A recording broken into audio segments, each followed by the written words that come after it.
Bom, gente, boa noite a todos aí, que é o pessoal que está vendo a gente no Zoom e no Facebook.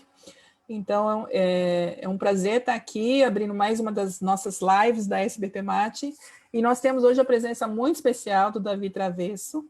O Davi é presidente da CECEM Brasil e é presidente do conselho da Sanil, que é uma empresa de eletrônica orgânica, de grande porte, quer dizer, nós estamos aqui na outra ponta da nossa esfera lá de startups da semana passada, e ele vai contar um pouquinho sobre esse papel dele nas empresas.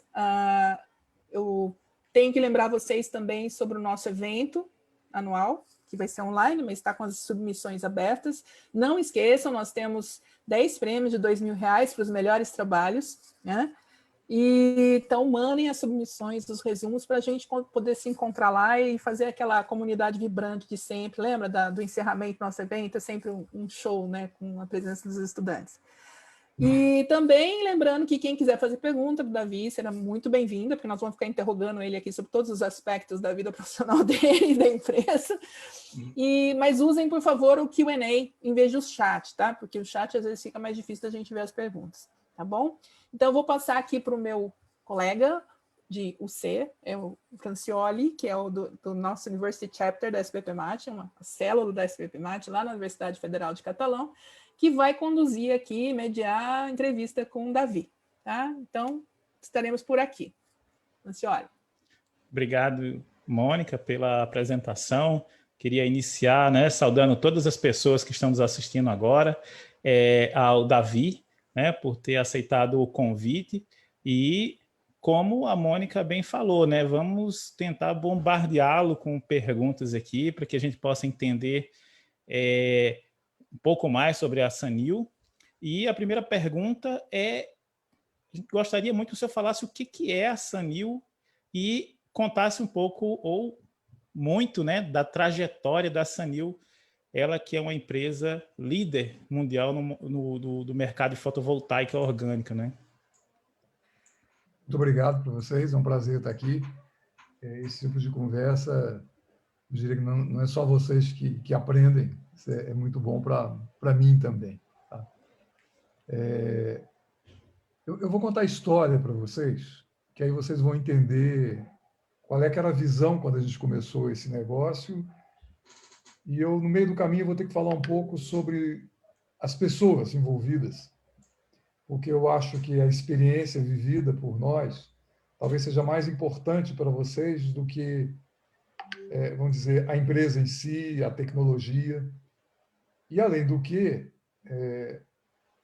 eu acho que é mais importante que seja falado das questões fundamentais, dos problemas encontrados e dos erros cometidos, do que sucesso é um negócio para a turminha que quer contar história para parecer que deu tudo certo.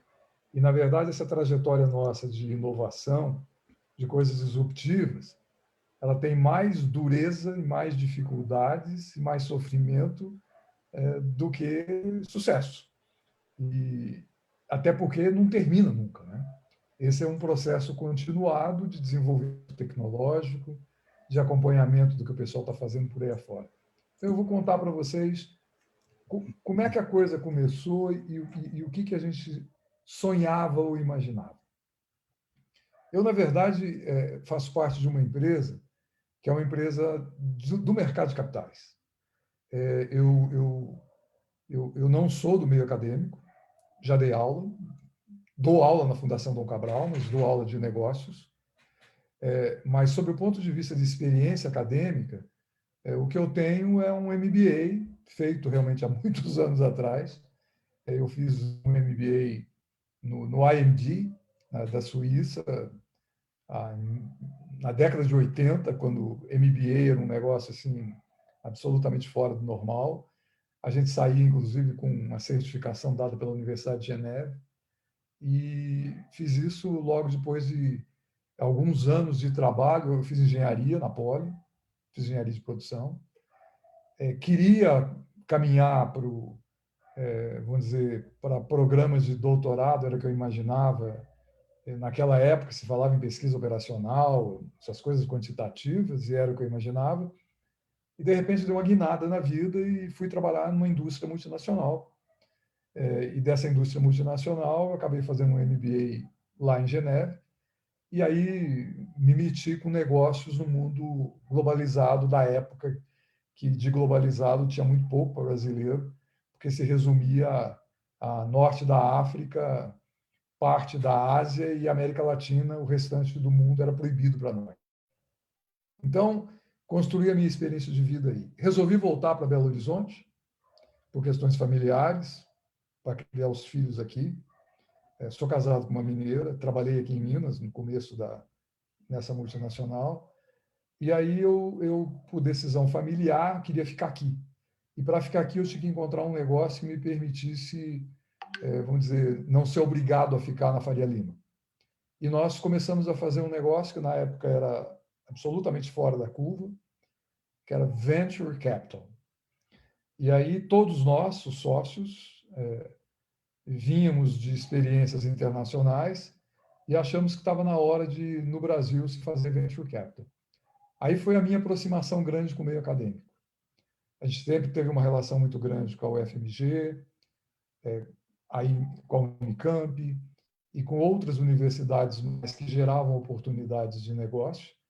E a nossa ideia era fazer uma ponte entre aquilo que era desenvolvido na academia e o mundo do capital, o mundo dos negócios. Modelo californiano típico, de venture capital californiano. Obviamente, não funcionou. O ambiente aqui é completamente diferente. Esse talvez seja tema para outra conversa algum dia, mas as coisas aqui não funcionam da forma como funcionam lá, porque a energia toda alocada por quem começa um negócio no meio como o de vocês, ou mesmo no meio mais prático, acaba sendo sempre em resolver problemas que não estão relacionados com criação de valor, mas estão relacionadas com passar por cima dos problemas provocados ou pela estrutura de governo, ou pela estrutura legal, ou pelas obrigações tributárias, fiscais, regulatórias. Se for de saúde, então, exponencia. Então, assim, tudo aquilo que, se você pegar um modelo, vamos dizer, californiano típico, né, num país desenvolvido, que as pessoas gastam toda a energia no desenvolvimento e criação de valor daquilo que vai ser o ponto central do negócio, aqui no Brasil fica colocado no segundo plano, sem contar com as dificuldades financeiras. E eu costumo dizer, inclusive, que o problema não é financeiro. Dinheiro sempre sobrou nessa caminhada minha em relação à aplicação de investimentos nos negócios.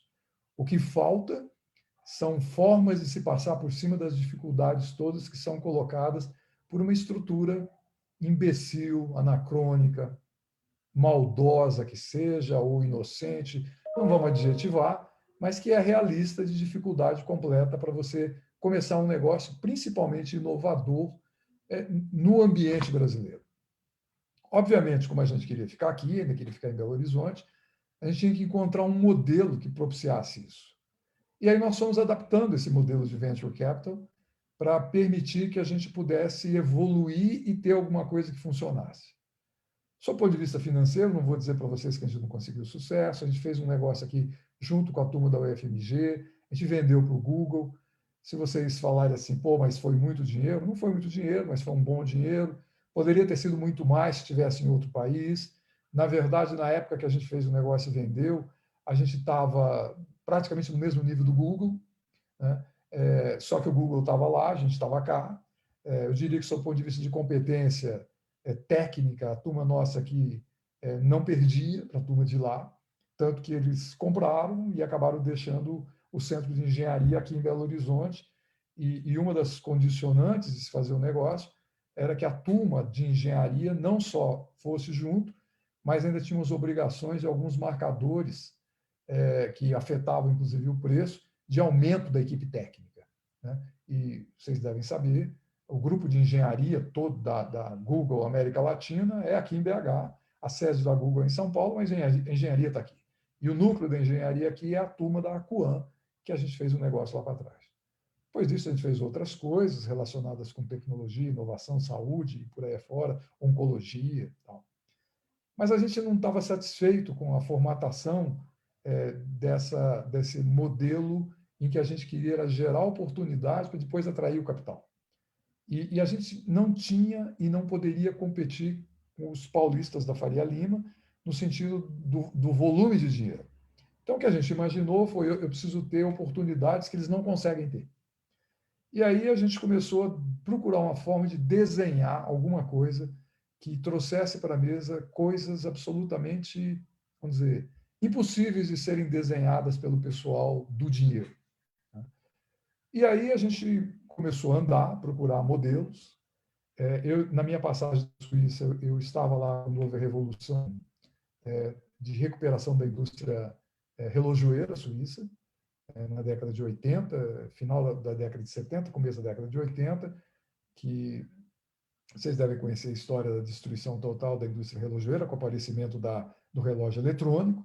O relógio eletrônico, na verdade, ele foi criação e era uma patente dos suíços, mas pela estrutura tradicional legada da indústria relojoeira suíça, que era mecânica, o pessoal quis segurar a evolução, né?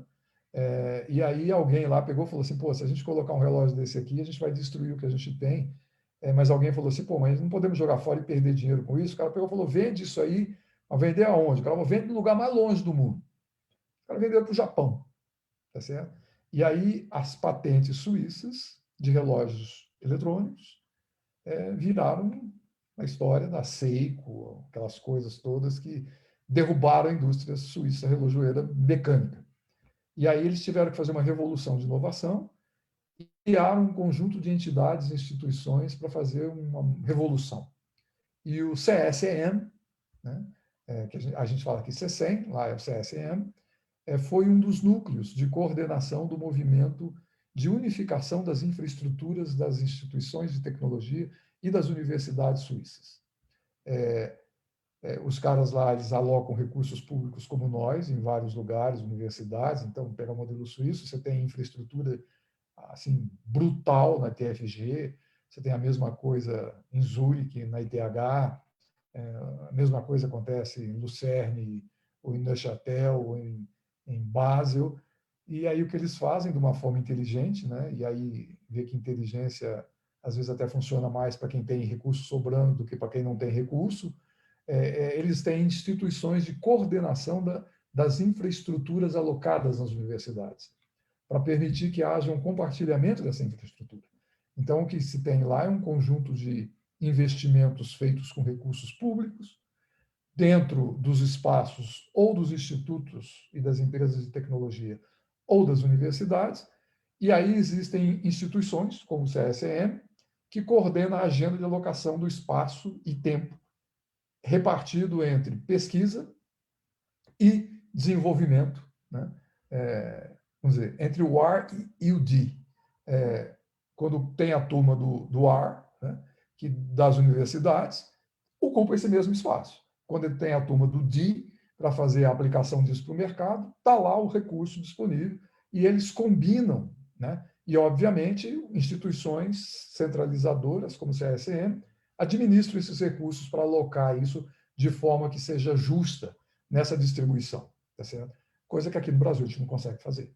Então, você bota recurso público para fazer um laboratório na Universidade A e, de repente, bota o mesmo recurso ou mais para fazer a mesma coisa na Universidade B, e aí fica a infraestrutura vazia num tempo nenhum, vazia no outro, as empresas não têm, ou a empresa tem, investiu e não compartilha, e aí falta dinheiro para pagar a luz, para pagar a água, para pagar o salário, e a infraestrutura, que é um dinheirão danado, fica lá ociosa, mal ocupada, mal gerenciada.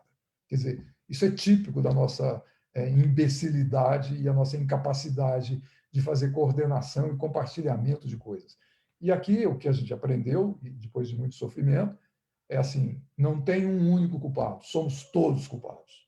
Somos culpados como sociedade egoísta, centralizadora, individualista, somos culpados como responsáveis por eleger as pessoas que não conseguem enxergar isso aqui, somos culpados como participantes da estrutura acadêmica que mantém os seus clubes e os seus silos individualizados que não se compartilham nem dentro de cada universidade, muito menos em relação ao grande sistema, e somos culpados como cidadãos que não temos ou coragem, ou condições, ou de quebrar esse pote. Então, assim, somos parte de uma sociedade que não consegue otimizar, vamos dizer, o pouco que a gente já dispõe para criar valor para o todo da sociedade. E tem um segundo ponto que a gente sempre teve uma grande dificuldade, que é essa, vamos dizer, é uma mistura de ideologia com fé, né, que acaba sendo tanto de um lado quanto de outro, né, e os preconceitos típicos. Por isso que eu digo que somos todos culpados. Aí, do lado empresarial, olha para a universidade para dizer assim, não adianta conversar com eles, porque esses caras não querem saber do que a gente faz. E tem o lado da universidade que não quero conversar com aqueles caras, porque esses caras só querem vir explorar aqui.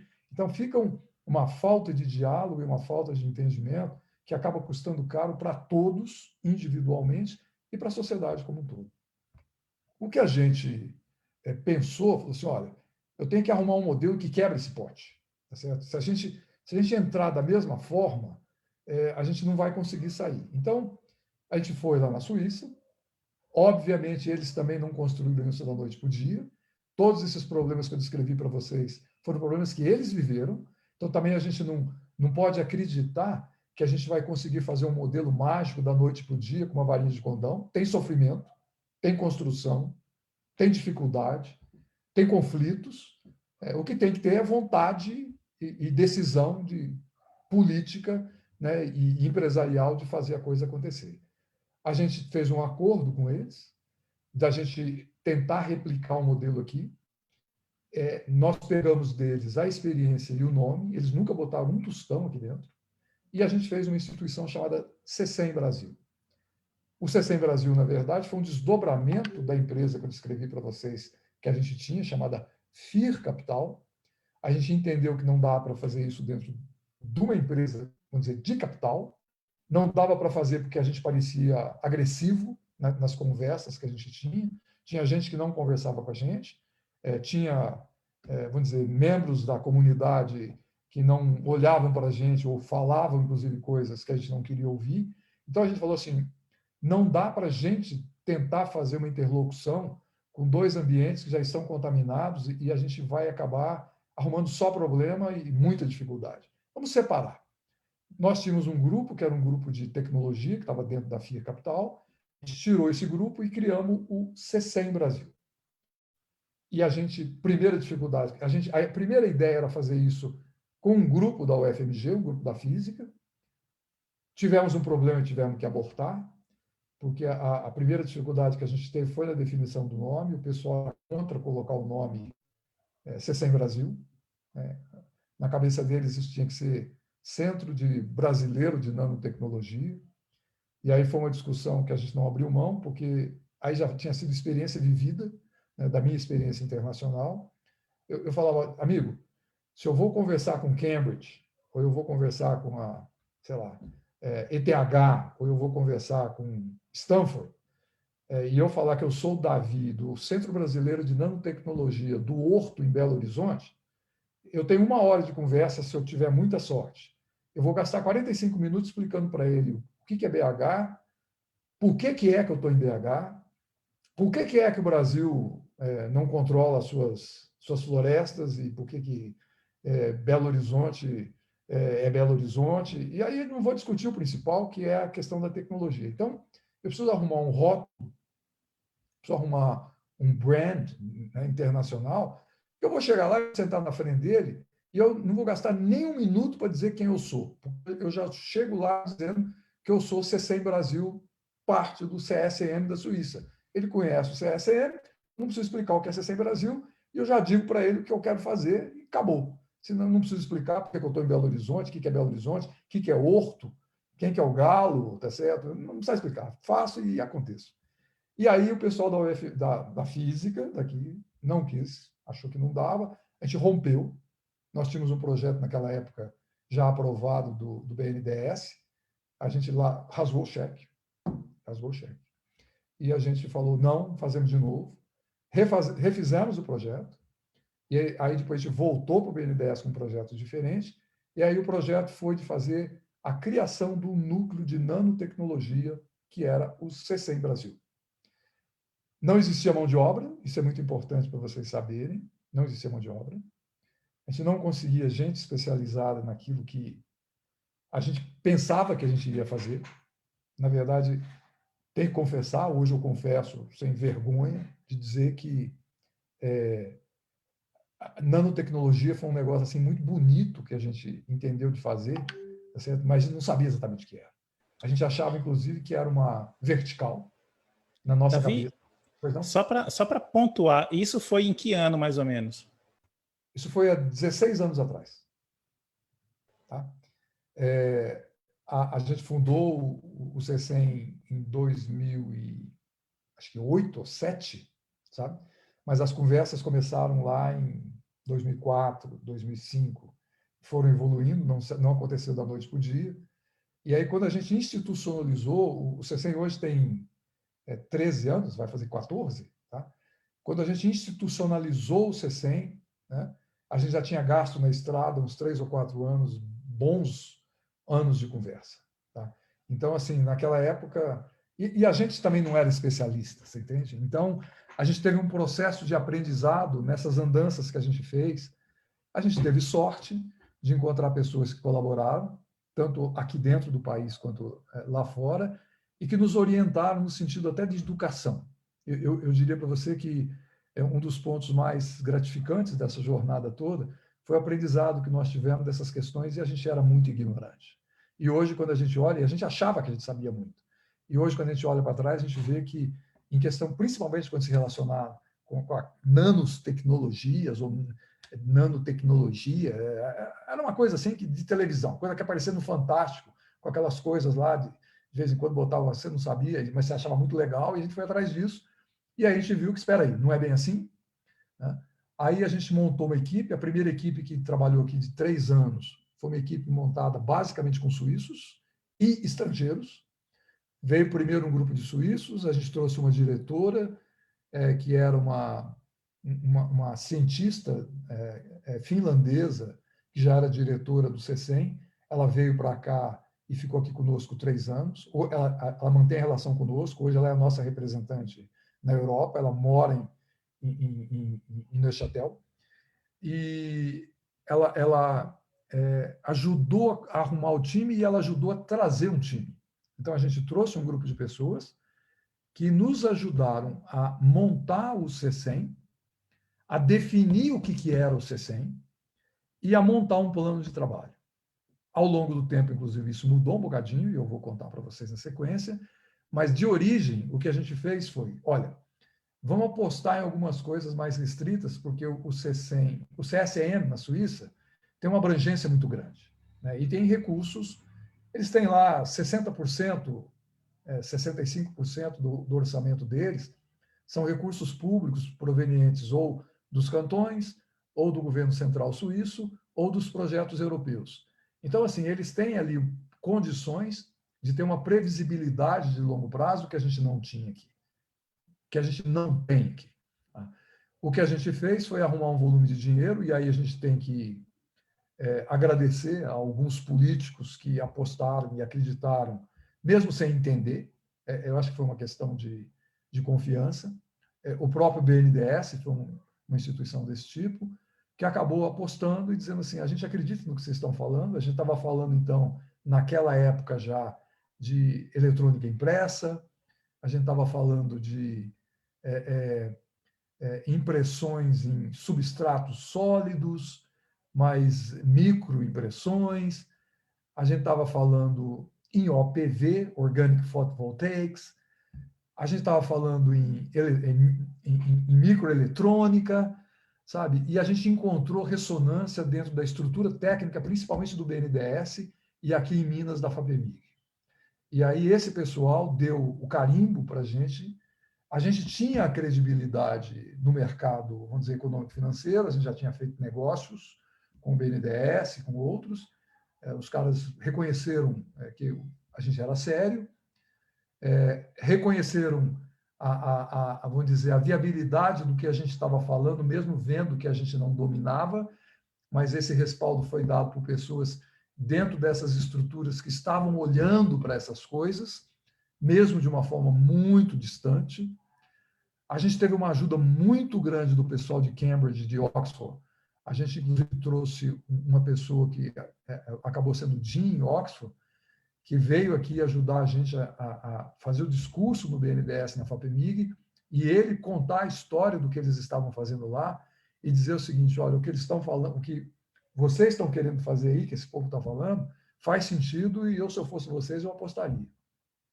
Foi uma época muito interessante, porque foi uma época que o pessoal estava começando a fazer os displays por impressão, né? Que estava muito mais avançado do que a impressão que a gente está fazendo hoje na Sanyo. Resumindo aqui, a gente na Sanyo hoje faz filmes fotovoltaicos para geração de energia. O que estava muito avançado na época, e já existiam empresas fazendo isso lá, que foram spin-offadas, vendidas para os coreanos, e hoje são patentes para eles na fabricação do OLED, né? Eles já estavam avançados, e o que colocaram para a gente captou rapidinho, o cara falou assim: olha, pegar energia e transformar em imagem já está feito, e já tem negócio. Pegar luz e transformar em energia não está feito. E vocês podem fazer. Pergunta óbvia de quem pensa, assim, e por que aqui que os cucarachos aqui lá da América Latina vão ser capazes de fazer se ninguém está fazendo? O cara pegou e falou assim, muito simples. Geração de energia fotovoltaica está dominada por um legado do silício que tem uma capacidade instalada brutal em todo o mundo e uma capacidade brutal de fabricação na China, e ninguém vai conseguir romper essa cadeia de produção e essa cadeia instalada de serviços baseado no silício. Mas o silício é um problema, por contaminação, questão do futuro, por limitação de eficiência, por limitação de design. E o que a gente está falando aqui que vocês podem fazer, só tem um lugar no mundo que pode fazer isso, é o Brasil, que naquela época produzia 0 de energia solar. Então ele falou assim, vocês têm mercado grande, vocês estão atrasados em relação à energia verde, vocês têm 0 de solar, então vocês têm uma chance. Ele falou assim, não quer dizer que vocês vão ter sucesso, mas vocês têm uma chance. Nenhum outro país tem chance. Ele falou. Tinha uma empresa muito grande dos Estados Unidos, chamada Conarca, que era um spin-off da Kodak, que a gente estava colada neles, do ponto de vista de parceria, e ela quebrou da noite para o dia. Quebrou muito mais por questões societárias. Era um prêmio Nobel que foi o responsável pela criação, né, desse modelo, né, de geração de energia, vamos dizer, por química, né? Eu, assim, na minha ignorância aqui, né, eu falo assim que a gente está mudando da indústria siderúrgica de geração de energia para a indústria química de geração de energia ou para a indústria farmacêutica de geração de energia. Porque a Sanyo é como se fosse uma fármaco para produzir energia. Em contrapartida, você tem as siderúrgicas, que pegam o silício metálico, transformam em metal, transformam em célula, blá, blá, blá, blá. Isso é tudo metalurgia. Indústria do século XVIII, XIX. A gente está falando da indústria do século XXI, XXII, que é de geração de energia por química, em soluções, né, em meios químicos. E quem é a indústria que produz esses insumos? É a indústria de química fina, são as farmacêuticas.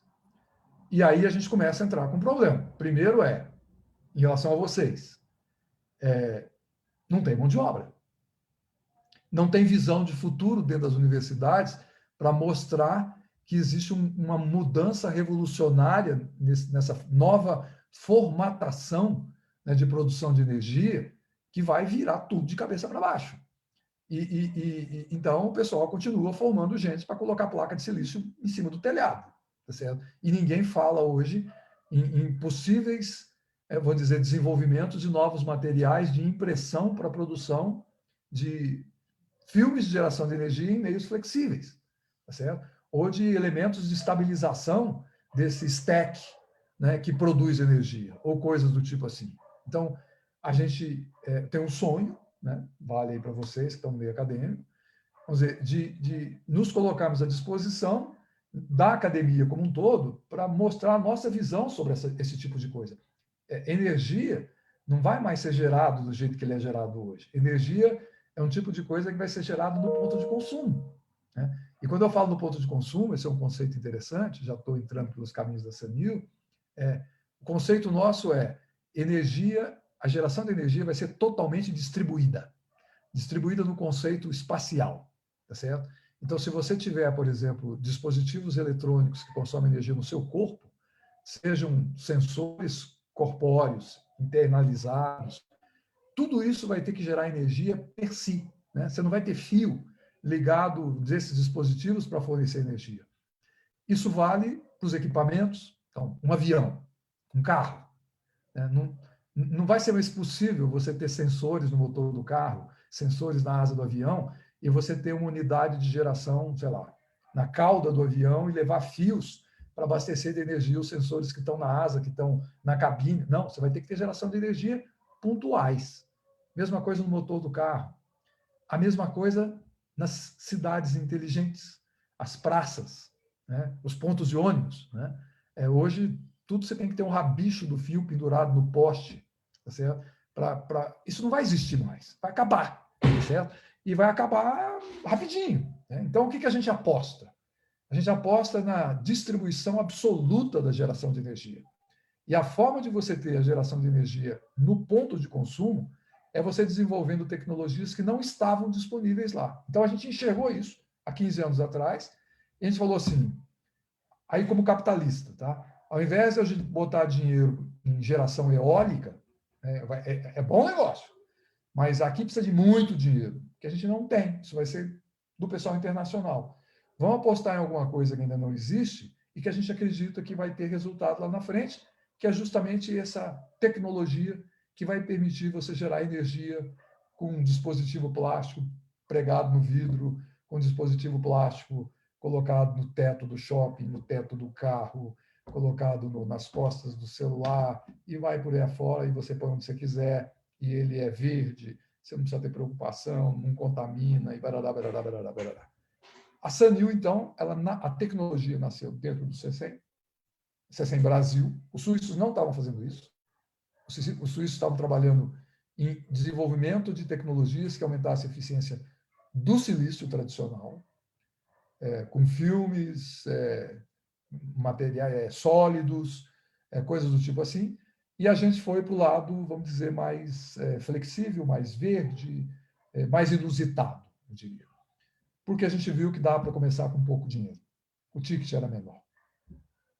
Foi um momento favorável para a gente, porque o Brasil tinha cismado que ele ia produzir essas coisas aí de, vamos dizer, que a turma já tinha abandonado, né?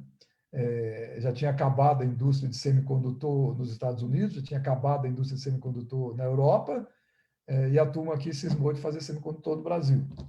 Aí a gente olhou para aquilo, né, falou assim, vocês vão colocar alguns bilhões aí nesse negócio aí do Rio Grande do Sul, nesse negócio aqui de Minas, aqui perto de Confins, né, que está aí parado. Essa brincadeira deve ter custado, noves fora, uns 4, 5 bilhões de reais, né, em moeda lá de trás, não em moeda de hoje. E está aí, né, o chip do boi em Porto Alegre, e sem entrar em juízo de valor, mas a questão nós estávamos atrasados, não dava mais. Então, até o pessoal fala, mas a gente aprendeu. Pega 5 bilhões, você tinha ensinado um exército de gente. Tá certo? Então, assim, sou um crítico radical dessas coisas. Isso é um problema hoje. Está aí uma empresa que ninguém sabe o que faz aí em Porto Alegre, está uma empresa que ninguém sabe o que faz aqui em Minas, e nenhuma produz nada. O conhecimento, se existiu ou se existe, está confinado aí dentro, não é repartido, não é compartilhado. Então, assim, mas isso para a gente foi bom. Porque o que aconteceu é que a gente chegou, a turma estava falando de bilhões, e nós fomos lá e falamos assim, a gente vai precisar de 60 milhões. Aí o BNDES olhou e falou assim, eu vou apostar em vocês.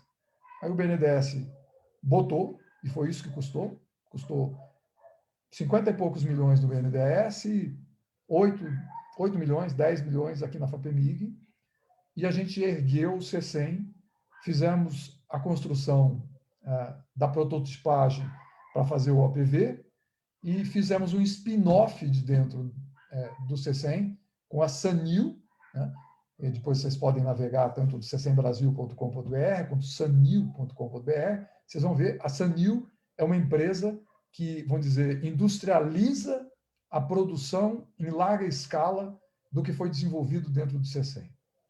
O CECEM, então, para nós, é quem faz a ponte entre quem desenvolve tecnologias. A gente não faz o AR, o PI, o P, tá? A gente faz o D, e ainda faz o D na ponta, mais próximo do mercado, e a gente pegou essa coisa, e na hora que esse D estava quase pronto, a gente empurrou ele para o mercado, virou a Sanil, e a Sanil foi ao mercado. A gente ainda é uma spin-off, sofrendo todos os problemas de uma spin-off, principalmente agora, desse ano passado e esse aqui, porque a gente, nessa primeira fase, estava muito em cima de sustentabilidade. O nosso apelo de venda, porque o nosso custo ainda é mais alto do que o silício. Então, o apelo mercadológico era que a gente é verde, totalmente verde, crédito de carbono total, contaminação zero, tá certo? Então, a gente, vamos dizer, sensibilizou as empresas que tinham esse espírito de sustentabilidade, né? Que, obviamente, no ano passado e esse ano aqui estão sofrendo muito, e esse tipo de conceito não é suficiente para atrair investimento, então a gente está sofrendo bastante. Mas a gente está mantendo o rumo, né? E já caminhando agora para produtos que tenham justificativa econômico-financeira. Esses produtos, basicamente, eles estão relacionados com 3 frentes.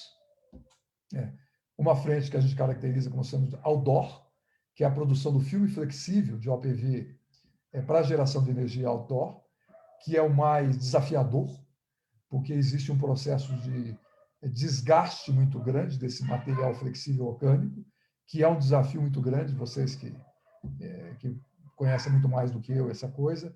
É um composto vivo, né? Eu, na minha ignorância, eu costumo caracterizar isso para as pessoas com quem eu converso, mas isso aqui é um ente vivo, né? que em cada ambiente, inclusive, ele tem um comportamento diferente, ele tem uma vida diferente, né? Então, ele é afetado pela forma como a luz incide, ele é afetado pela umidade, ele é afetado pelo gradiente de temperatura, ele é afetado pela formatação que dá a ele, pela posição que é dada a ele. Então, a gente está hoje nessa fase que a gente quer saber como é que ele se comporta num caminhão, que ele está vamos dizer, no teto lá da parte traseira do caminhão, se movimentando entre Porto Alegre e Acre, e, ao mesmo tempo, um caminhão que está se movimentando entre Miami e Toronto, porque a gente sabe que tanto ele varia aqui quanto ele varia lá. E ele pode variar no primeiro semestre aqui de um jeito, no segundo de outro, idem do lado de lá. Então, a gente está vivendo esse momento hoje de tentar descobrir isso aí, e nos compostos, nas moléculas e nos componentes de materiais, que é a parte mais importante que tem na fabricação. A gente já domina hoje completamente tanto a tecnologia da montagem do stack, quanto o processo de produção, mas existe um processo continuado de desenvolvimento dos materiais, dos insumos, das moléculas. Okay? O segundo componente de produto aqui é o que a gente chama de indoor.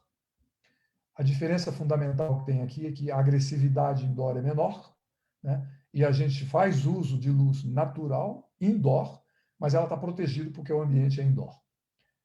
Ainda tem algum desafio, mas muito menor do que o de fora. E a gente tem uma terceira família de desenvolvimento de produtos, que é a caracterização atual. A gente não sabe se vai usar esse mercado, estou usando aqui com vocês sem nenhum compromisso de que vai ser assim, mas é o que a gente chama de low light. Low light, na verdade, sob o ponto de vista prático, é de microvoltagem, é geração de microvoltagem. Sob o ponto de vista físico, realmente, é absorção de luz difusa interna, inclusive luz artificial, não precisa ser luz solar, né? E é a geração de microvoltagem para dispositivos que consomem microvoltagem. Vou dar um exemplo prático para vocês. Na Europa, né? Vocês já viajaram por lá naqueles hotéisinhos, aí você guarda a tua roupa dentro de um armário daquele, que o cara não tem luz dentro, aí você vai abrir a porta do armário para ver o que está lá dentro, é tudo escuro, né? Então, assim, e aí você tem uma questão fundamental sobre o ponto de vista dos fabricantes de móveis. Uma IKEA, por exemplo, ela fabrica o móvel, ela vende aquilo para você montar em casa. Se ela colocar sistema elétrico naquele negócio, já é outra coisa. Não é mais armário caracterizado por uma venda daquele jeito. Ela tem caracterizado de uma outra forma, tem outra regulação. Então, ela não coloca, por exemplo, uma iluminação interna nas coisas que ela vende, de montagem. E o cara olha e fala assim, seria muito bom, porque você tem uma luz, qualquer que seja, né? Assim evita que o pessoal vá com uma lanterna para ver qual a camisa que ele vai colocar naquele dia, porque não é iluminado lá dentro.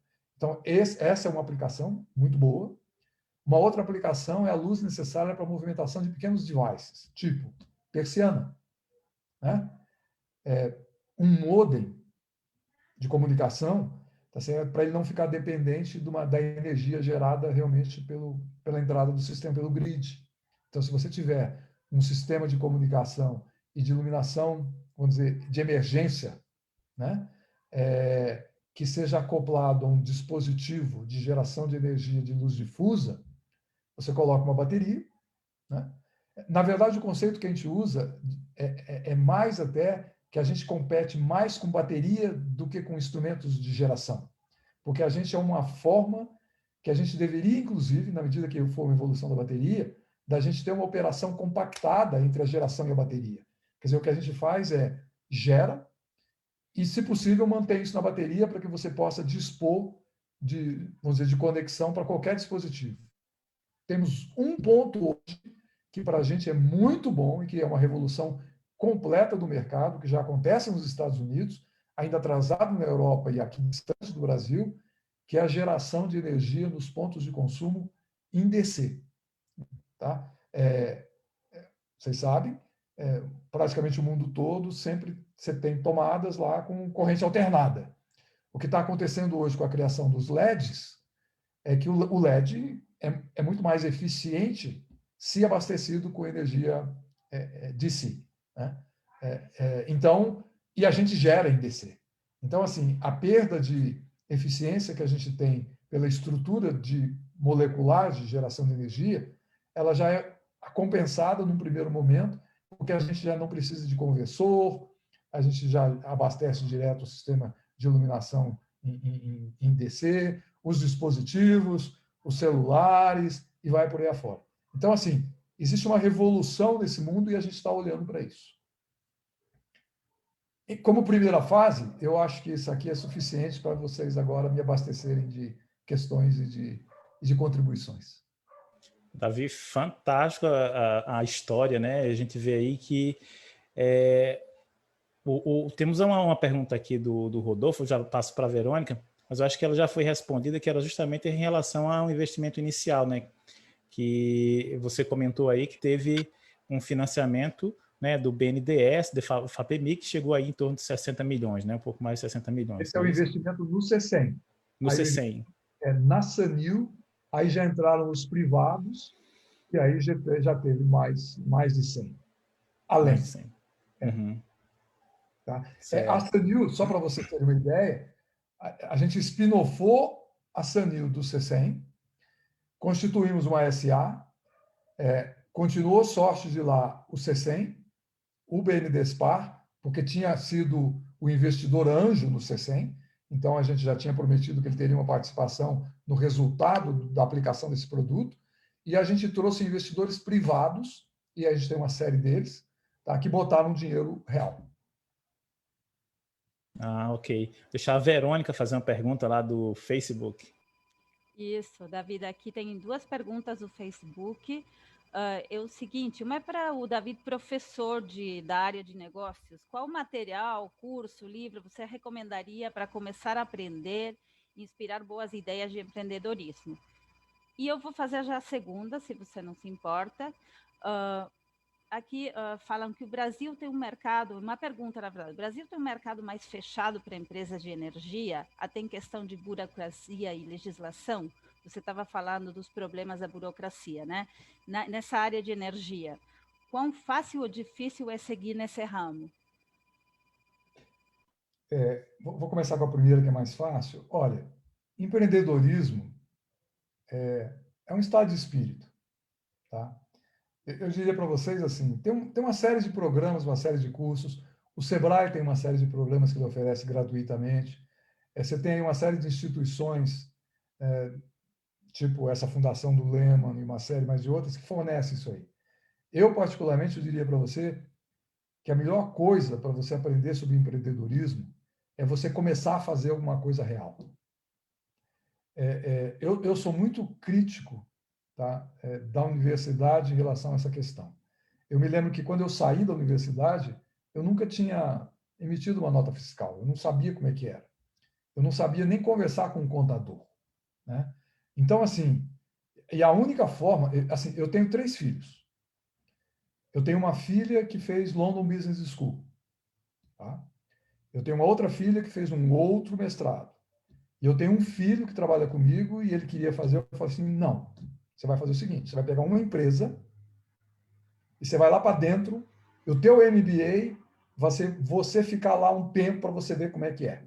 Ele não sabia o que era. Ele fez um curso de administração nos Estados Unidos, em Ohio State, voltou para o Brasil, foi trabalhar num bancão, e aí voltou para cá e ia fazer um programa desse no MBA. Eu falei, neguinho, já teve demais de teoria. Vai, entra no negócio. Então, assim, de forma objetiva, faça alguma coisa. Nem que seja um negócio de vender, assim, vender bolo, mas que você tenha que ver com o contador, com o advogado, como é que faz, sabe? Vender coxinha.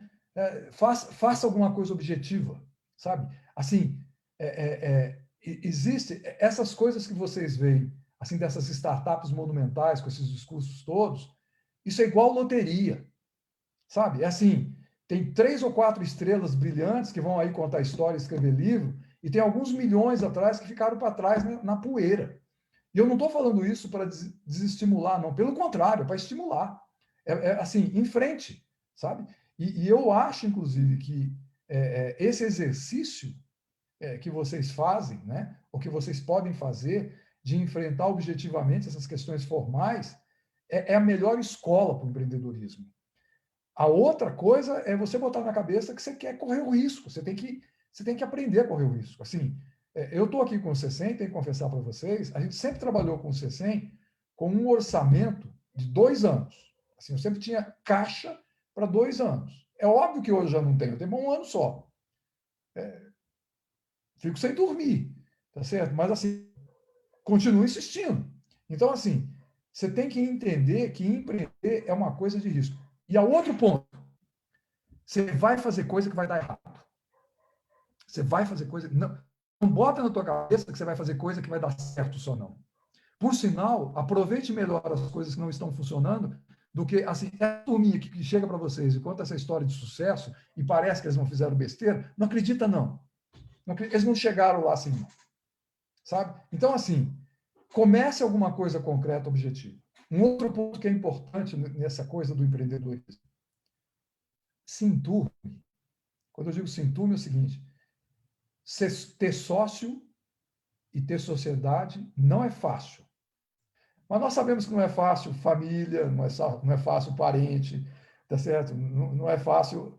Assim, relações de pessoas são complicadas, mas tem um ponto positivo, tem um ponto bom.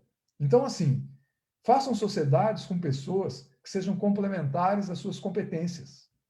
Tragam pessoas que possam contribuir nesse desenho de negócio para que vocês possam olhar para frente e vocês possam ver quais são, vamos dizer, quem vai ficar encarregado de romper as dificuldades que vão aparecer. E vão nessa marcha. Então, empreender é um exercício prático de aprender na execução. Os livros, pode pegar esse bando que tem aí e pode ler, eles ajudam, podem ajudar, mas não vão contribuir efetivamente para você adquirir a experiência que você precisa para fazer as coisas acontecer. Segundo ponto, de energia. Energia do Brasil, assim, eu por acaso, eu passei pelo setor elétrico do mercado de capitais, eu dei um pulo no setor elétrico, estava na privatização, na época da privatização, tive coisas boas, coisas ruins. Como tudo aqui no Brasil, tudo aquilo que foi prometido não foi feito. E muita coisa que foi prometida e foi feita, depois foi desmanchado. Então, o setor elétrico é um setor muito complicado, um setor muito difícil. A geração é mais fácil, porque ela é mais liberada. A distribuição, ela toda centralizada e regulada. Por isso que a gente falou, olha assim, vamos trabalhar nesse mundo onde a gente não tem regulação. A geração que a gente está falando aqui não tem regulação, né? A gente está produzindo uma energia que é uma energia para ser colocada na mão do consumidor e ele vai gerar para ele, ele não tem que prestar conta, ele não tem que entrar no balanço aqui da CEMIG ou da CELG. Não, é sua. Você vai gerar e é sua. E não tem que explicar para ninguém.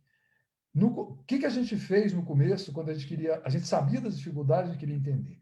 A gente montou uma empresa de instalação de placa de silício, junto com os meninos aqui. A gente ficou 3 anos com eles. Depois a gente saiu e deixou eles sozinhos. O que a gente queria aprender? Como é que o pessoal fazia para impedir que essas coisas acontecessem? Porque no começo, para colocar uma placa de silício no telhado, tinha que pedir autorização. E é óbvio que os caras não davam. Aí os caras vinham com um monte de exigência. Aí a conexão era uma conexão complicada. E o cara falava que não podia ligar a sua energia no grid dele. E todo aquele problema. A gente sabe de experiência que essas coisas elas vão sendo destruídas. Mas elas demoram. Então, assim, se você quer entrar no meio desse que é absolutamente regulado, é o jogo. E eu não condeno ninguém que joga o jogo do mercado regulado. Cada um faz aquilo que dá conta. Nós não queremos. A gente prefere ficar fora. Eu não quero ter dependência de verba oficial de governo, não quero ter relação com as empresas dos recursos oficiais, quero trabalhar no setor privado e quero trabalhar no setor não regulado. Aí você fala assim, não foi possível o tempo todo. Para nascer, não foi. A gente precisou e a gente compensou. Então, o primeiro recurso veio do BNDES, da FAPEMIG, eles foram compensados com participação societária. A gente pagou de volta, tá certo? Agora, daqui para frente, eu procuro não depender, tanto no CECEM, principalmente no CECEM, desses recursos que são recursos pontuais no tempo. O setor de energia elétrica tem gente que ganha muito dinheiro no mercado regulado. O setor bancário é regulado, a maneira dele. O pessoal ganha dinheiro.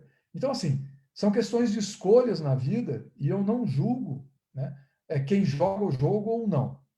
Eu trabalhei numa empresa americana no processo de privatização e eu me lembro das discussões que a gente tinha lá quando era sobre o Brasil. O cara falava assim para mim, quando eu ia lá explicar as mudanças, ele falava assim, Davi, deixa eu contar uma coisa para você. Se eu tomar a decisão de ir para Cuba, eu sei como é que vai ser. Se eu tomar a decisão, eu tenho que aceitar que é daquele jeito.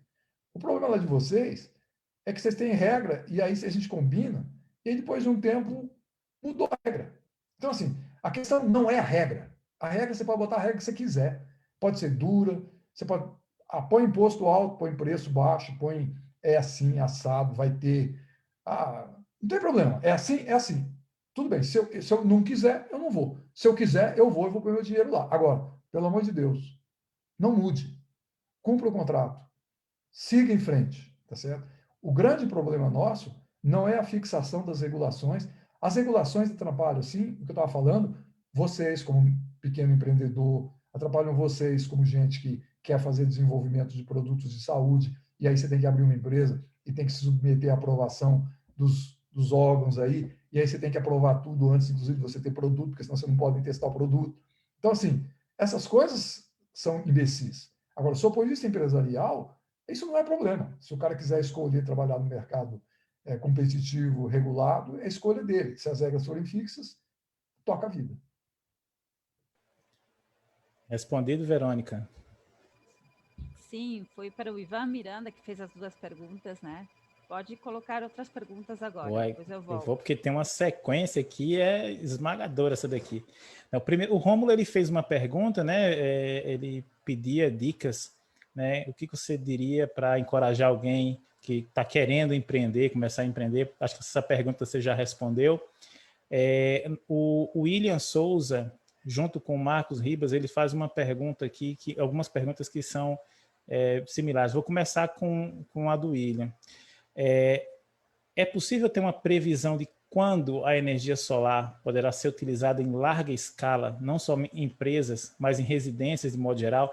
E aí o Marcos, ele coloca, o que falta para vermos OPVs pelos telhados? Eu vou juntar essas 2 perguntas, ao invés de trabalhar de uma forma geral, inclusive com as placas solares, vamos trabalhar só com os OPVs. O que falta para a gente ver OPVs nos telhados das casas? Ou, né, como você falou, né, nesses menores devices, equipamentos menores? Bom, primeiro ponto, né? Silício é uma realidade hoje já. Depois desse sofrimento todo que foi nesses últimos anos, hoje é uma realidade. Hoje você entra no site do Banco Santander, você financia, inclusive, qualquer instalação, e aí eu diria para você que, inclusive, é altamente competitivo e vale a pena. Tá? Qual que é o problema do silício?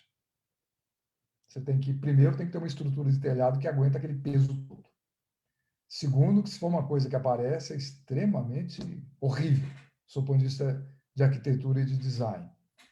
E terceiro, para quem, vamos dizer, é amante das questões ambientais, ele é um problema ambiental, porque ninguém sabe o que fazer com esse diabo dessa coisa na hora que vai usar mais. Você vai ter que arrumar um lugar para você jogar esse trem fora.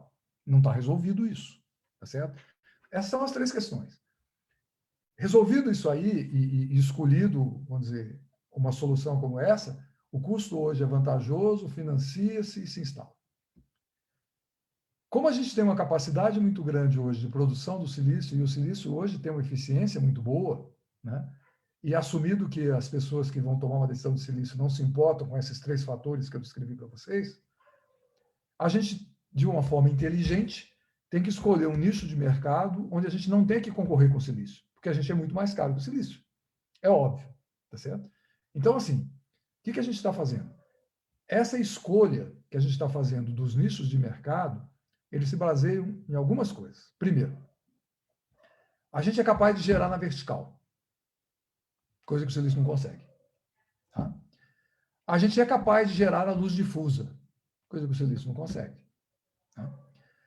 A gente é capaz de estar num lugar que a gente continue sendo transparente. Então, a gente pode colocar na fachada do prédio, a gente pode colocar na cobertura de vidro do shopping e continua transparente. O silício não consegue. A gente consegue adaptar o produto a projetos arquitetônicos de design elaborados. Da curva, da onda, corta, da forma. Faz o logotipo gera energia. O silício não consegue. A gente tem condições de gerar, vamos dizer, microvolt em ambiente interno de luz difusa. O silício não consegue. Então, assim, o modelo nosso hoje empresarial é todo voltado para esses nichos em que a gente não compete com o silício. Nós não queremos competir com o silício. A gente tem uma instalação grande na Natura, né?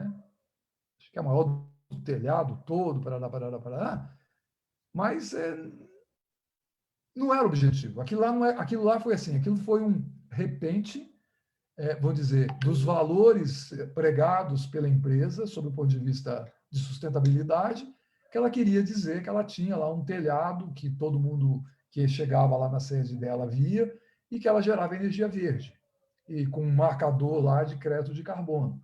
A decisão não foi econômico-financeira. Agora, a gente sabe que empresas como essa, que tomam decisão dessa forma, numa mão no máximo, certo? Não dá sustentação para o negócio.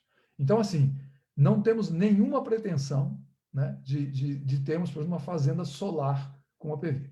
Agora, aí você fala assim, mas não vai ter chance? Vai. Vai. Eu não sei em quanto tempo. E aí vocês que são interessados em coisas novas, existe um material, não sei se vocês já ouviram falar, que chama perovskita. Em inglês é perovskite. Esse material é um material que vem aí rodando nesses últimos anos como sendo assim um dos grandes, né, provocadores da mudança radical que vem aí em termos de geração de energia. Né?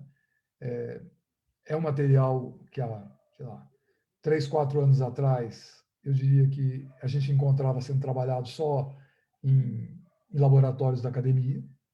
Né? Hoje, a gente já tem produtos sendo testados. Nós estamos metidos nisso aqui, temos um laboratório próprio, né? O Diego é o chefe do laboratório, né? e faz aqui, a gente está produzindo aqui uma perovskita. Né? A família de perovskitas é muito larga. Né? Esse é um material que é um material tipo do próxima década. Né? A gente acredita, né, que a hora que a perovskita... O grande problema da perovskita hoje é a estabilidade. Né? Mas, como tudo na vida, vai ser resolvido.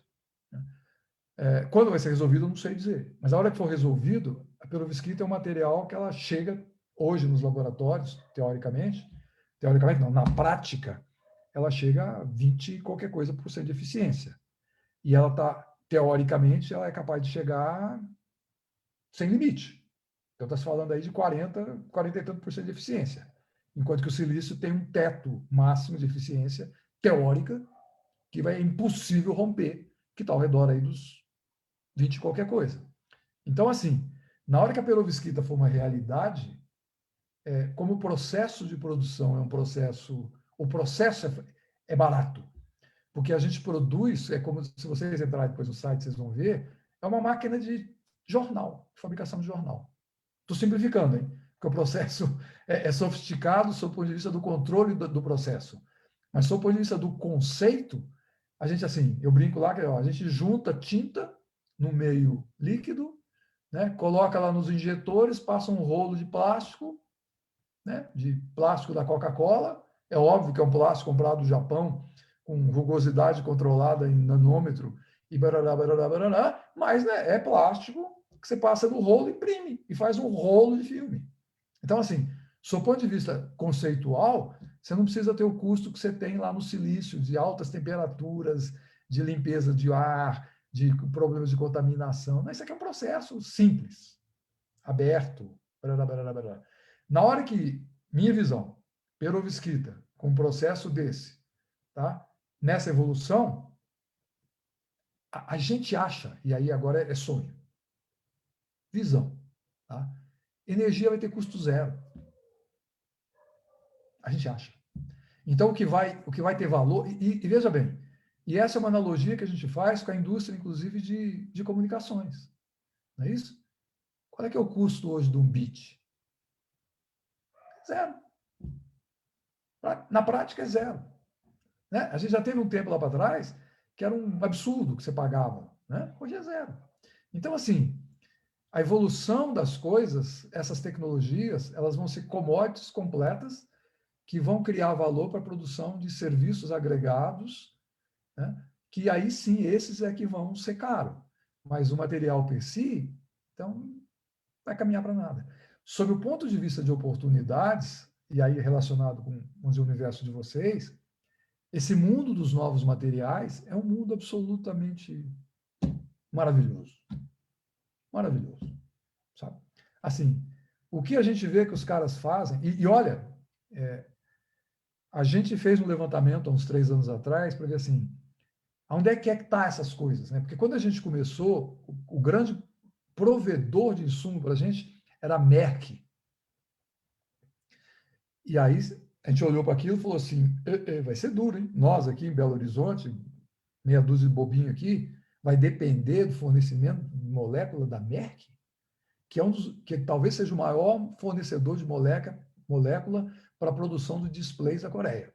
Eles têm uma divisão que só faz isso. Tá? A Merck que a gente conhece, essa Merck aí, farmacêutica, né, eles têm outras, né, de materiais, novos materiais. Aí a gente olhou e falou assim, essa coisa vai mudar. Essa coisa não vai ficar na mão dos grandes, isso aqui vai ficar na mão dos nascentes.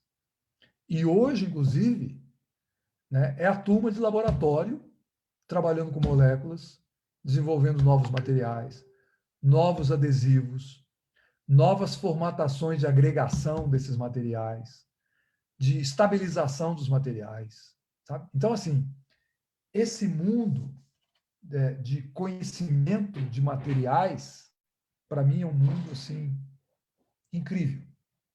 É uma pena que a indústria de química fina do Brasil foi destruída, não existe mais. A gente tentou promover o desenvolvimento de fornecedores aqui, a gente não tem nenhum fornecedor aqui no Brasil, nenhum, sabe? Agora, desses fornecedores nossos de fora, grande parte são empresas pequenas, startups que nasceram de laboratórios universitários, que nasceram de institutos de tecnologia que tinham seus laboratórios de desenvolvimento dessas coisas. E aí eu estou falando a ampla variedade, tá? Desde eletrônica até adesivos, até solventes, moléculas, plásticos, substratos, né? Vai haver uma movimentação de aplicação disso em papel, sabe? Então, assim, a gente tem um desafio de convencer o pessoal da celulose que, se eles quiserem agregar valor, eles vão ter que pensar em celulose que gera... A gente chama de celulose inteligente. Né? Vai ser celulose que gera energia, celulose que carrega informação. Né? Tipo assim, ao invés de carregar a informação pela escrita do papel do jornal, vai carregar a informação numa eletrônica colocada vamos dizer, num substrato desse de celulose. Então, assim, tem um conjunto de coisas relacionadas com esses novos materiais que não são necessariamente, não exigem necessariamente grandes estruturas, sabe? Que vão nascer nesses, vamos dizer, nesses nichos pequenos de conhecimento e de infraestrutura que a gente dá conta no Brasil. Perfeito. Tem mais algumas perguntas aqui. O Marcos ainda, ele pergunta qual é a eficiência desses OPVs no ambiente externo, tempo de vida útil, e se vocês fazem P&D em materiais e tintas. A gente faz... Bom, a eficiência que a gente tem hoje, a gente está entre 4% e 5%. Agora, como informação para vocês, é muito cruel essa medida da eficiência, porque a eficiência é medida com um critério montado para efeitos de definir a eficiência do silício. E a eficiência do silício é medida com luz ortogonal, tá certo? Colocada numa determinada temperatura. Se você pegar a placa de silício colocada num telhado ao longo do dia, com variação de temperatura, essa eficiência é a eficiência teórica, não é a mesma. Usando os mesmos critérios, o silício faz, sei lá, 18, 18,5, né? E a gente faz entre 4 e 5.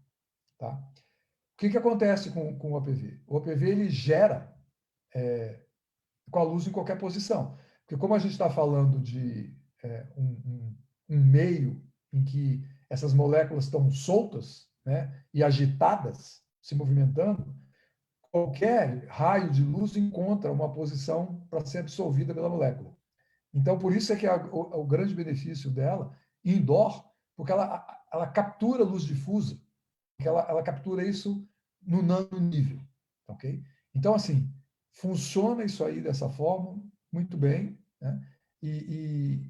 Mas tem chão ainda para a gente evoluir mais. Nos testes que a gente está fazendo com perovskita aqui, no nosso laboratório, a gente já chegou em 14%. A nossa ideia não é entrar em campeonato de aumento de eficiência da perovskita.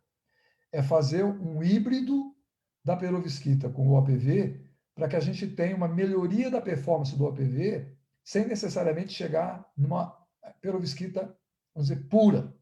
Se a gente chegar em 8% de OPV, a gente bate no silício.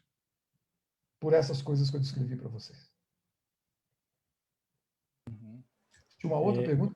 Se vocês fazem P&D em tintas, né, na área de materiais e tintas. A perovskita a gente procura não fazer o P, né? Então, assim, por exemplo, a gente não desenvolve a molécula. A molécula a gente vai atrás de quem desenvolve e a gente traz. Então, a gente está trabalhando, por exemplo, com o pessoal aí da Unesp, de Bauru, que tem um grupo de perovskita que está trabalhando nisso aí, a gente trabalha junto com eles. A gente está trabalhando com o pessoal do Nordeste, do Norte. Escapou agora, desculpa se tem alguém aqui que... É um grupo lá que tem um grupo que está olhando para essas moléculas, essas coisas todas. A gente está trabalhando com Petrobras, sabe? Então, assim, a perovskita, a gente está trabalhando no nível do desenvolvimento da molécula, mas a gente prefere não fazer isso. A gente prefere incentivar o aparecimento de gente que tenha laboratórios específicos para trabalhar nisso aí. O que a gente tem é uma grande capacidade de pegar essas moléculas e fazer vamos dizer, orientar o desenvolvimento delas no sentido de provocar a escalabilidade disso em produto industrial. Então, assim, a nossa grande competência no CCEM e, como consequência, depois na Sanil, é a gente pegar moléculas e a gente recebe hoje, a gente é reconhecido, a gente recebe moléculas China, Coreia, Estados Unidos, Europa, de todos os países, e a ideia é assim, os caras mandam para a gente, falam assim, ó, fiz essa molécula, testa aí para ver se isso aí funciona. Aí a gente testa no nível, vamos dizer, do laboratório, e depois evolui para a máquina pequena, e agora estamos evoluindo para a máquina grande, a máquina de grande porte da CENIL de escala industrial. A gente volta orientando o cara o que ele tem que fazer para fazer com que aquele produto dele seja possível de ser usado em larga escala. A nossa qualificação é menos de P e mais de ajudar o pessoal do P. Entendido. Tem aqui o Rodolfo Medeiros, ele disse que o nosso grupo aqui na UFRN trabalha com perovskita em projeto com a Petrobras, né? Não sei, vai que ele... Ele que está me escutando, deixa eu falar, a gente tem todo o interesse do mundo. A gente está tentando, inclusive, promover, junto com a Petrobras, estamos tentando ver se a gente marca ainda para... já era para ter sido feito, a pandemia nos atrapalhou, e agora a gente está voltando de novo, a fazer um encontro aberto sobre perovskita, para convidar as universidades todas, primeiro para trazer essa informação para o pessoal que não está olhando para isso ainda. E segundo, para saber quem está olhando e, eventualmente, o que é que pode ser feito do ponto de vista de colaboração. Eu diria para você, ele falou que está trabalhando aí, a gente está com uma experiência, eu diria para vocês, de uma forma assim, arrogante, com certeza está entre os 10 maiores hoje desenvolvedores de perovskita no mundo. Mônica? Francioli, eu vou aproveitar aqui que tem algumas perguntas no chat, antes que o Davi canse, que a gente está aqui conversando há bem mais tempo, tá, Davi? Enquanto você tiver paciência e responder, tá legal. O Paulo Miranda está aqui perguntando se... São várias questões, eu vou tentar encadear aqui. A mão de obra técnica da Sanil e da CECEM é formada no Brasil ou foi contratada no exterior? Um pouco você já falou. E o Ivan, que é da nossa diretoria, complementa a pergunta do Paulo e pergunta se existe campo para doutores formados na área de eletrônica orgânica. Que sugestão você daria para estes profissionais altamente qualificados que não encontram espaço no mercado de trabalho?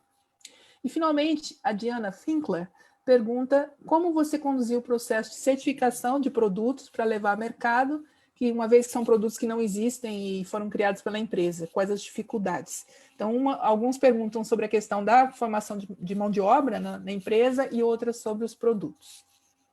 Sobre a mão de obra, como eu falei, a gente teve os primeiros anos só com o pessoal de fora. Nós chegamos a ter aqui 17 nacionalidades diferentes, inclusive chineses. E a gente foi desenvolvendo mão de obra. A gente fez um programa com a FAPEMIG e com Cambridge, e a gente formou um núcleo de pessoas que fizeram um programa lá de capacitação, treinamento e tal, e a gente formou uma mão de obra. E aí depois a gente começou a ir atrás do mercado, e aí a gente tem ainda gente de fora, a gente tem cientistas estrangeiros que trabalham conosco, a gente tem gente local aqui que foi caminhando e está junto conosco até hoje, e a gente mantém sempre relação com parceiros de universidade, para que a gente saiba sempre o que é que está acontecendo e, eventualmente, cobrir necessidades nossas. Esse é o mundo. Em relação ao setor privado, para esse, não existe a indústria. Então, assim, eu diria para você, que fez a pergunta sobre a utilização de mão de obra qualificada em eletrônica impressa na indústria, eu não conheço empresa que trabalha com isso aqui. A gente tem, inclusive, dificuldades de vender serviços nossos ou produtos nossos para as empresas, porque o pessoal não trabalha com isso. Então, isso é absolutamente nascente. Mas eu acho que começa a ter agora, vamos dizer, um movimento de entendimento, né, de que há necessidade de caminhar para isso. Então, eu sei, por exemplo, a gente está trabalhando junto com o IPT, em São Paulo, para a gente ir, vamos dizer, para nós irmos nos aproximando do mercado, irmos orientando o mercado para, vamos dizer, educar o mercado sobre o que é que pode ser feito com eletrônica impressa. Então, assim, você tem um conjunto de soluções que só podem ser feitas com eletrônica impressa, né? O controle, por exemplo, de determinadas condicionantes aí exigidas pelo mercado para a indústria de alimentação, né, carne e outras coisas mais, para o setor bio. Então, assim, eu acho que vai haver demanda. Eu acho que vai haver demanda. Mas eu acho que existe talvez hoje mais demanda para um processo de internalização do conceito disso na importância para o negócio deles do que na tecnologia. A pergunta for assim, eu tenho um lugar como vamos dizer, para a aplicação técnica do que eu conheço de eletrônica impressa, é assim, raríssimo. Agora, sim, as empresas estão prontas para ouvir a importância dessa tecnologia para o negócio dela? Eu acho que sim. Então, o desafio para quem está, vamos dizer, trabalhando nessa tecnologia é ir para as empresas e mostrar para eles a transformação que o negócio deles vai ter usando essas tecnologias. Eu acho que esse é o mercado hoje, o espaço mais valorizado para quem conhece ou para quem, vamos dizer, pode discutir sobre essas tecnologias disruptivas de impressão. Tá? Sobre certificação. Não existe. A gente tem um processo andando no Inmetro. Agora, sob o ponto de vista do Brasil, também não é exigido, porque a gente não está colocando isso numa formatação que exija certificação. Então, a gente tem colocado em soluções que são soluções, eu diria, marginais aos processos de certificação. O que existe são acordos bilaterais. Então, por exemplo, a gente acabou de fazer um barco, né? E aí o cara fez o barco, um veleiro.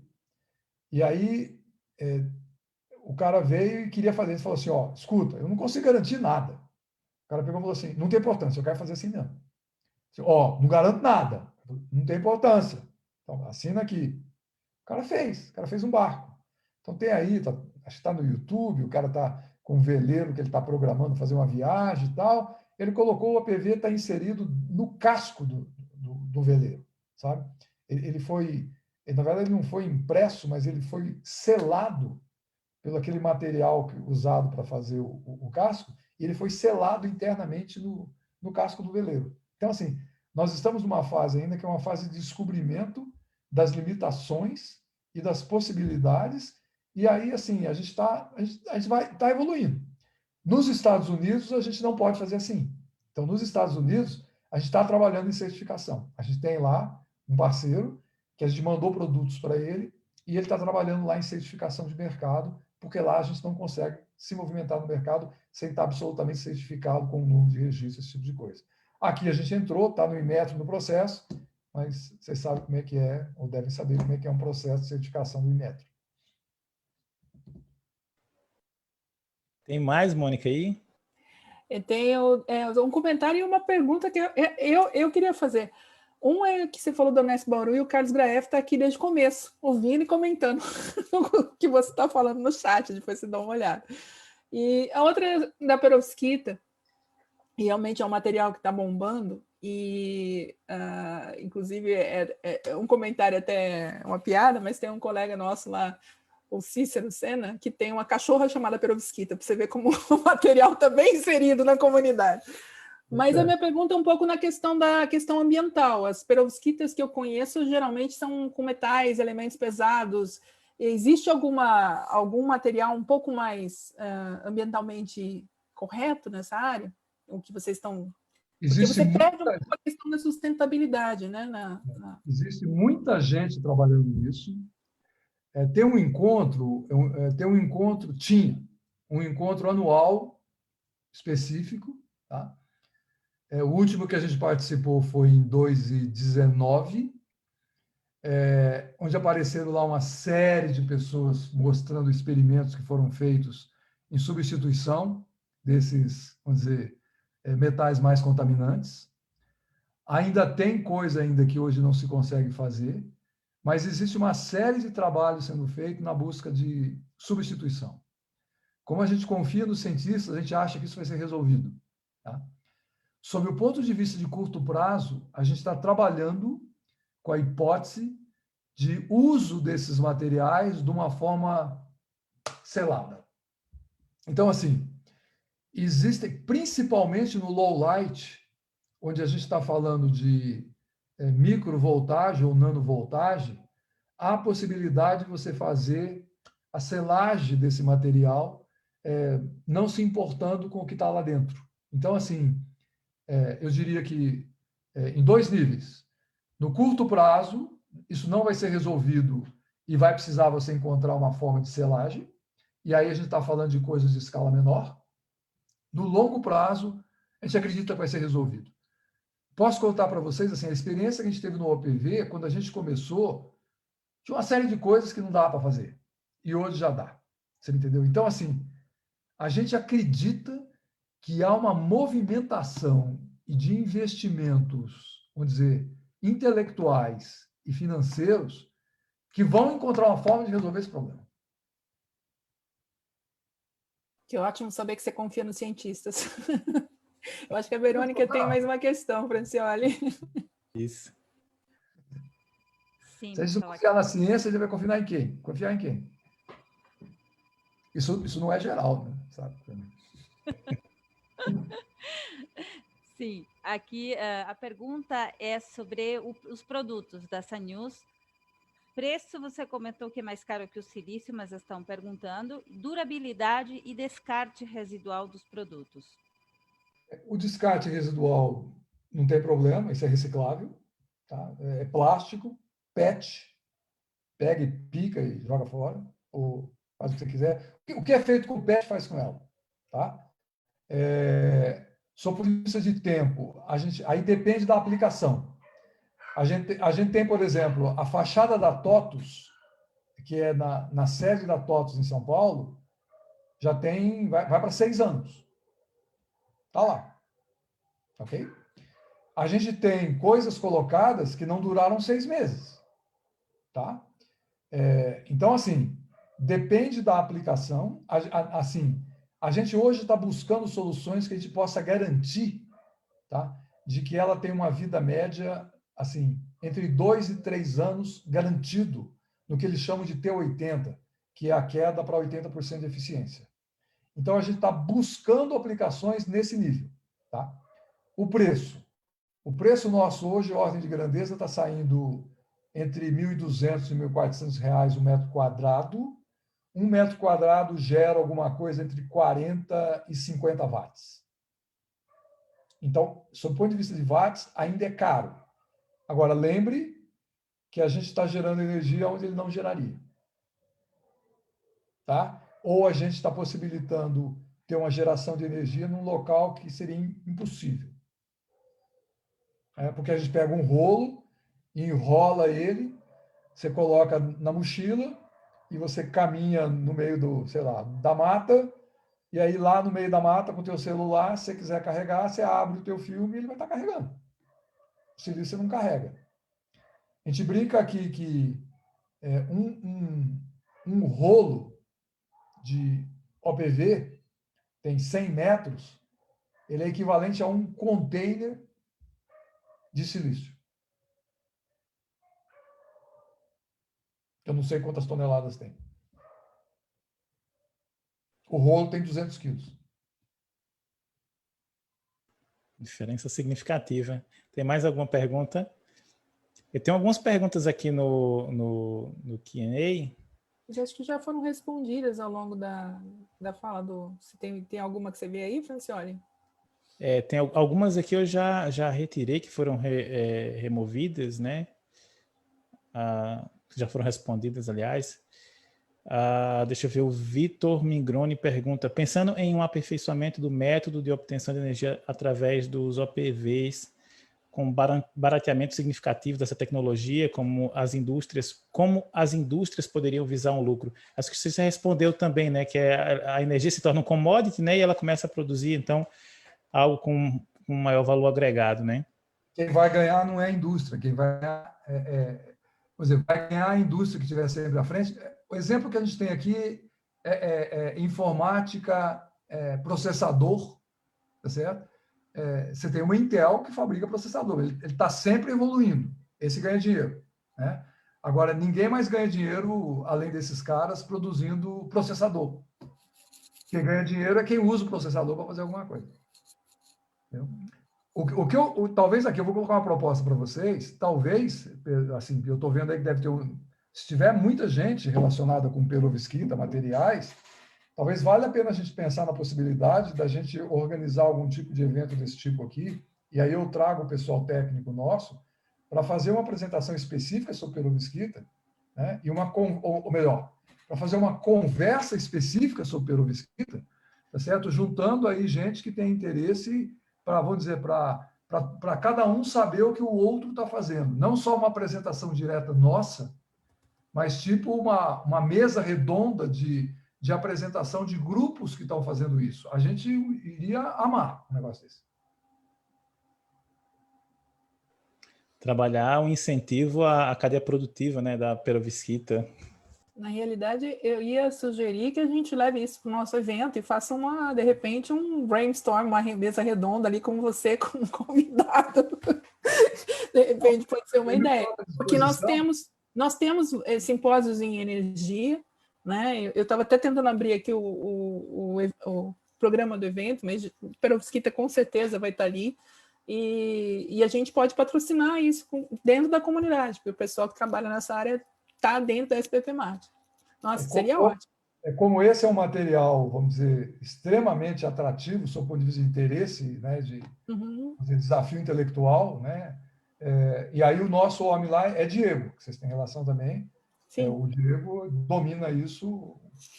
O Diego participa de um conselho de Oxford, ele senta lá representando a gente, você entende?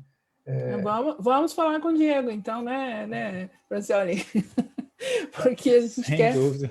E o Diego, você sabe, é um cientista, né? Você tem que chegar para o Diego e falar assim, Diego, eu preciso que você faça isso aí, porque ele não vai querer falar. Quando vocês convidaram ele para vir aqui, ele correu para mim e falou assim, Davi, fala lá, porque... eu acho que agora eu entendo o ponto dele, porque ele realmente, você tem toda a trajetória de todo esse caminhar que foi fantástico. Nós estamos aqui há mais de meia hora, nosso tempo já passou, acabou meia hora atrás e nós estamos continuando aqui. Enquanto você não cansar, a gente está aqui conversando, né? Verônica, você tem alguma coisa? Só comentar, tem vários comentários, as pessoas gostaram muito da ideia. Então, tá vendo? E tem comentários assim diretamente para você aqui, a Ana Albanês, ela cumprimenta você pela trajetória, dá os parabéns pela sua trajetória e diz que está à frente da criação do Hub de Inovação da USP, que visa conectar a academia com o mercado. E queria aprender com você como desenvolver um branding para atrair e captar parceiros estratégicos. Então, eu tenho a impressão que se você quiser começar a falar em universidade, você vai ter uma fila de universidades te convidando. Eu coloquei aí o meu e-mail para vocês podem oferecer para o pessoal. Tá ótimo. Eu posso, às vezes, demorar um pouquinho, mas eu não demoro mais do que um dia para responder e-mail, não, tá?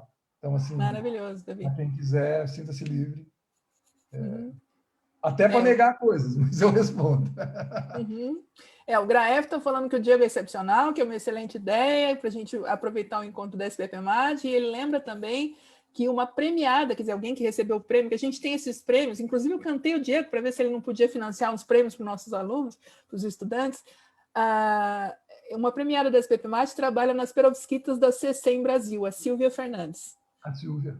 Ela ganhou um prêmio na SBPmate. A Silvia, inclusive, ela estava aqui conosco, aqui em Belo Horizonte, hoje ela está lá em Bauru, ela voltou para lá, está lá na Unesp, certo? E ela continua trabalhando conosco, com o grupo dela lá, e ela é uma, assim, ela é do time, e uma parceira excepcional com o grupo que está lá, sabe?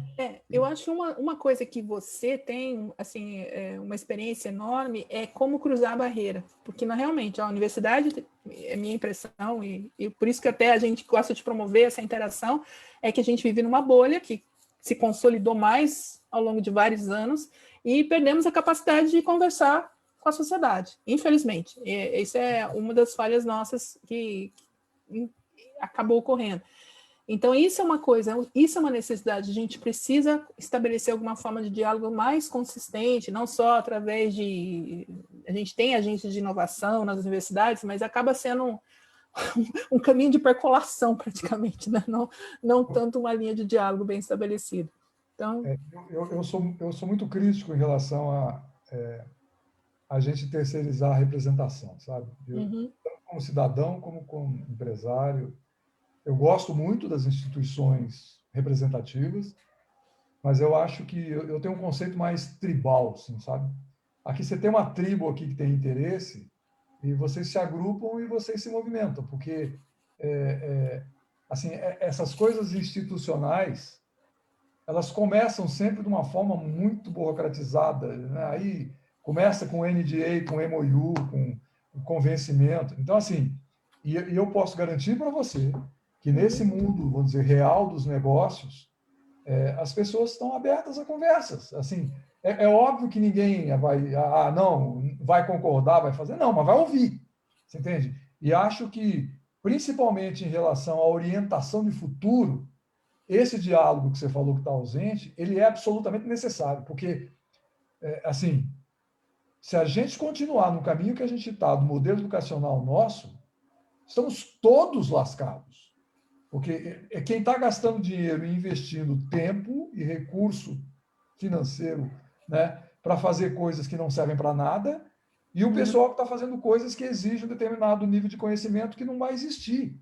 Então, assim, nós estamos caminhando para um distanciamento absurdo da realidade, tanto de um lado quanto de outro. Então, eu acho que, e talvez seja utopia, mas eu acho que não é assim, abre conversa com a turma, sabe assim, começa a promover conversas, inclusive com essa que vocês estão fazendo, tragam uma mesa redonda com mais gente de empresa, você entende? Tem um momento que vocês possam ouvir assim direto testemunho, mas acho que tragam gente para falar assim uns 10, 15 minutos e para eles ouvirem o que vocês têm a falar. Vocês ouvem deles as orientações e os pensamentos que eles têm em relação ao futuro deles e coloquem para se fazerem conhecer. Essa ideia... Vai ter que ser feito por vocês, você entende? Não, desculpa, não fica esperando o pessoal da universidade. Né? Não acho que a gente deve esperar nenhum grande projeto. É justamente isso. Esse é o meu problema. As agências de inovação foram criadas para isso. Mas é uma grande instituição que não necessariamente vai conseguir resolver esse problema. Né? A gente tem que ser mais ágil, essa é a verdade. Francioli, você quer falar alguma coisa? Essa é uma ideia. Eu fui convidado recentemente para fazer algumas indicações de nomes para uma disciplina nossa aqui, que é seminários. E aí, o que a gente tem de limitações? Né? A gente acaba trazendo muitos doutores que estão muito fechados em pesquisa, e a gente não traz a comunidade, né, os empresários que têm essa questão, o feeling de desenvolvimento dessas ideias, que fazem e que pode fazer com que mestres e doutores venham realmente a tornar suas pesquisas mais significativas, né, mais significantes. Eu acho que a gente tem que fazer um movimento de valorização do doutorado ou do doutorando que crie valor e tenha valor dentro da iniciativa privada. Em alguns lugares que eu falo isso, eu tomo pedrada, mas é assim, o doutorado foi feito aqui no Brasil, e não foi feito errado, não, sabe? Eu não acho que foi feito errado, mas acho que nós estamos num momento diferente para criar ou desenvolver gente que fosse ficar dentro da universidade. Eu acho agora está na hora, e eu acho que é esse o desenho que vocês estão procurando, e acho que é o encaminhamento, é ver assim, como é que um doutorado, ou um doutorando, ou um programa é capaz de criar valor para a empresa, para as empresas, você entende? Como é assim que cria riqueza, vamos dizer, do lado negro da força, né? A turma que vai ganhar dinheiro, a turma vai ganhar dinheiro mesmo, vai ganhar dinheiro, não é pecado não, é para ganhar dinheiro, você entende? Então assim, eu estava falando para vocês, eu gosto de dar aula, eu não sou professor, eu não sei, assim, aprendi a dar aula com amigos professores, mas eu dou aula, eu faço meu esforço aqui, porque me exige muito, eu continuo atualizado, eu tenho que aprender, eu aprendo muito mais numa sala de aula, né? Até porque é uma instituição que é assim, o cara mais avaliado é aquele o professor que fala menos, porque são aulas dadas para a gente que tem experiência, então a contribuição é dada por todos, não só pelo cara que é o professor.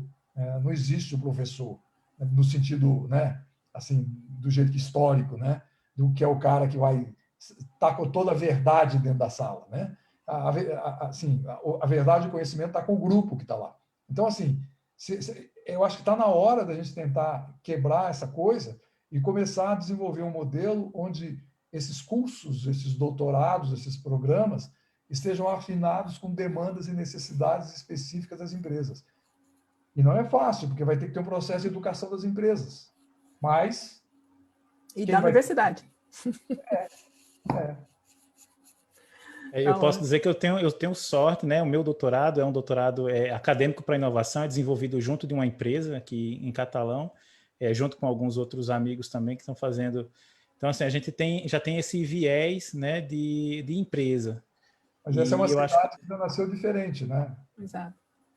Exato. Dentro da economia local, que é um dos ganchos, dos nichos que existem hoje para fazer esse tipo de sinergia. Né? Isso.